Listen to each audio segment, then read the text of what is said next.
kuptim që në politikë dhe në fe, kur e prek shqiptarin, din të shpërthejnë pak më shumë se sa normalisht.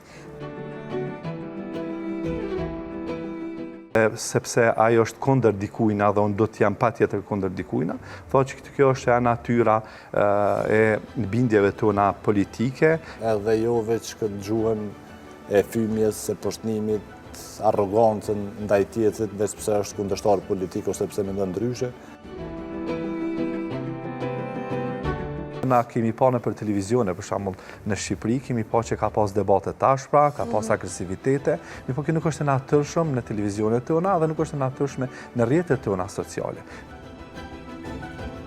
Historikisht, qytetarët kanë ndërru shumë shpesh bindjet politike. Nuk e di edhe që ka ndaj vend që kanë pas ma shumë ndërrimet pushteteve se sa në Kosovë.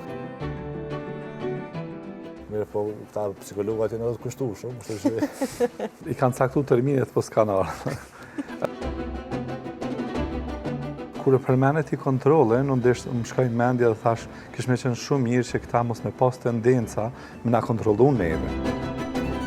Por mendoni që do dikoj më tepër që të rritet ky koalicion për shkak të ndodhive edhe në Shtetet e Bashkuara të Amerikës?